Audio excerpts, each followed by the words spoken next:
Director Mueller as special counsel. Do you have confidence in Director Mueller's ability to conduct his investigation fairly and impartially? Well, first, I don't know about these reports and have no basis to but I'm asking you, sir, their I'm asking, validity. I have known Mr. Mueller over the years. He served 12 years as FBI director.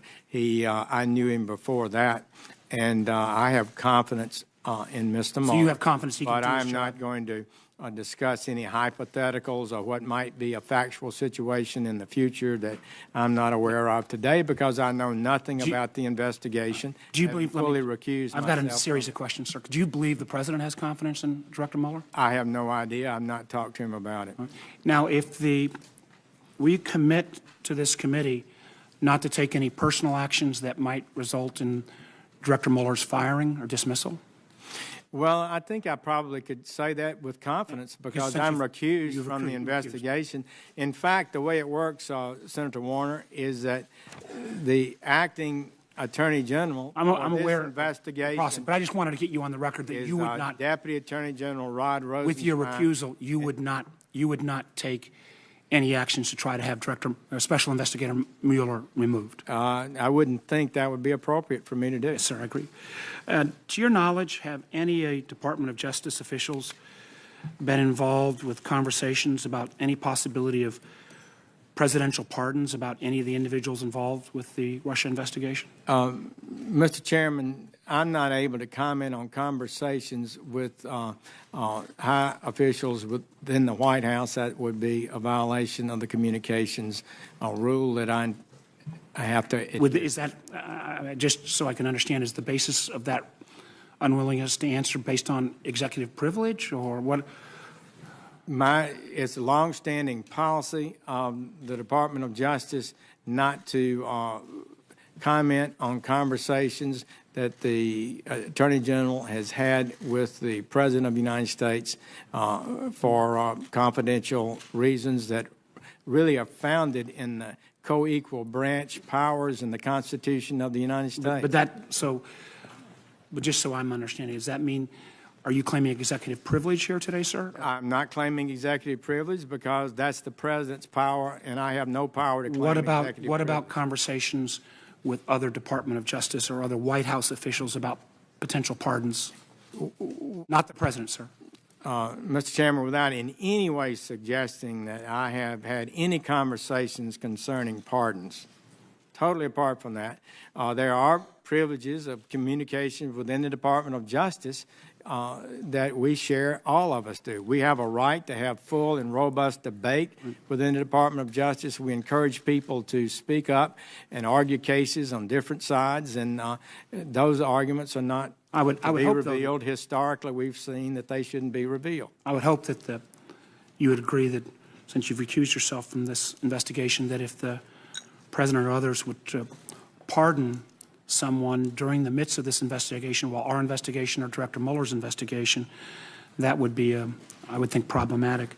Let me. One of the comments you made in your testimony was that you'd reached this conclusion about the performance of then Director Comey's ability to lead the FBI, that you agreed with Deputy Attorney General Rosenstein's memo, the fact that you'd worked with Director Comey for some time. Did you ever have a conversation as a superior of Director Comey with his failure to perform, or some of these accusations that he wasn't running the FBI in a good way, or that somehow the FBI is in turmoil? Did you have any conversations with Director Comey about those subjects? I did not. So you were his superior, and there were some fairly harsh things said about Director Comey. You never thought it was appropriate to raise those concerns before he was actually terminated by the President? I did not do so. A memorandum was prepared by the Deputy Attorney General who evaluated his performance, noted some serious problems with it. And you agreed with those conclusions? I agreed with those. In fact, Senator Warner, we had talked about it even before I was confirmed and before he was confirmed. It's something that we both agreed to, that a fresh start at the FBI was probably the best thing. It just, again, seems a little, I could understand that if you talked about that before you came on, you had a chance for a fresh start, there was no fresh start. Suddenly we're in the midst of the investigation, and with timing that seems a little peculiar, that what kind of, at least to me, was out of the blue, the President fires the FBI director, and if there are all these problems of disarray and a lack of esprit de corps at the FBI, all things that the acting director of the FBI denied is the case, I would have thought that somebody would have had that kind of conversation with Director Comey. He was at least been owed that. Let's go to the April 27th meeting. Has been brought up, I think the chairman brought it up. By the time April 27th came around, you'd already been named as the chair of then candidate Trump's National Security Advisory. So showing up that meeting would be appropriate, not only That as was the concerns Mayflower Hotel. Right, yes, sir. Yes, sir. And my understanding was that the President's son-in-law, Jared Kushner, was at that meeting as well? I believe he was, yes. You don't recollect whether Mr. Kushner had any conversations with Ambassador Kislyak at that session? I do not. Okay. And to the best of your memory, you had no conversation with Ambassador Kislyak at that meeting? I don't recall it, Senator Warner.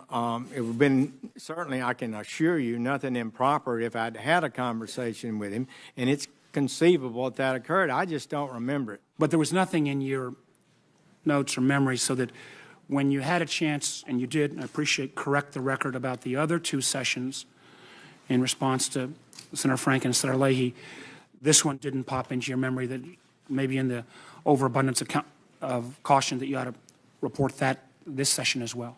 Well, I guess I could say that I possibly had a meeting, but I still do not recall it, and I did not in any way fail to record something in my testimony or in my subsequent letter intentionally false.